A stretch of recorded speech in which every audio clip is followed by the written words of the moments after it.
Okay. Well, you've answered all my questions. Can I just come up with some random questions? If you wish. So where you exist, do you breathe? We do not have oxygen, no. So you We don't have would basically exist through the vitality of light source. So are you just kind of like a mind object? We exist as a luminous being, from what you would understand, a light being consciousness. We exist as starlight.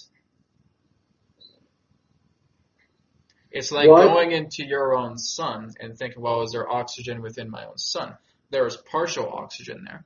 But the whole idea in that sense is it's not an atmosphere, as you would understand. It's the idea that the way we exist, our synthesis of being comes through light. So how do you count the population of your community? We don't. Because every part of ourselves is alive. It does not have to come into the idea of the complexity of form. We therefore vibrate into alignment to those who we feel are present within ourselves, that we feel would represent the aspect of number. So we could see ourselves firstly with 12 of us. We could see ourselves nextly with 1,000 of us. We could see ourselves nextly with 1,000,000 of us. Doesn't mean that's the entire population, but that's what we therefore resonate with, should that example of number come forward in regards to the effect of co-creation that we want to bring together in each other's reality. So it's not about the idea of the overall number. It's the idea about what you interact with. So basically the idea of dry statistics is not really an interest to us. Yep. It really, in that sense, serves no meaning to what we wish to create. I see. So you could say that you have 7.5 billion humans upon your planet. So what? Have you interacted with all 7.5 billion people? No. You only interact with your own group, with your own facets, and the rest you only observe like a bird's eye view. So therefore it really serves no interest to know that you have 7.5 billion people because you've never experienced them all at once. That's where we're coming from. We exist, again, as we perceive your reality, we see a multitude of different spheres of reality. It's like a honeycomb, and every cell shows us something different.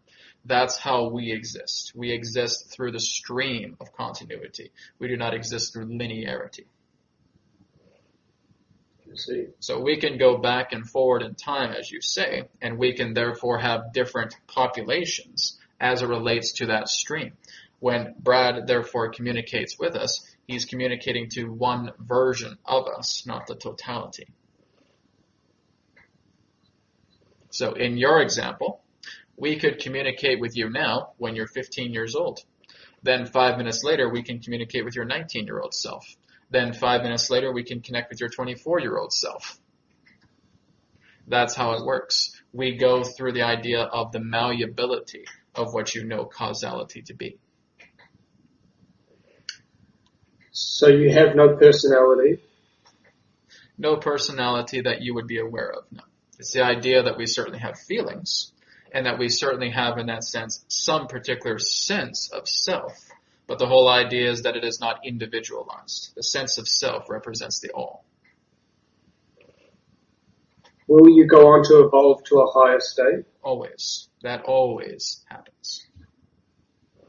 When does it end? We end? are always growing. We are always nurturing. There is no end. There's no such thing. You've never witnessed an ending to anything, ever, period. There's never been a beginning. There's never been an end. It's always been the idea that you represent the conclusion of a cycle, and now you move into another cycle because that's vibrationally appropriate to your alignment. But that cycle is still happening.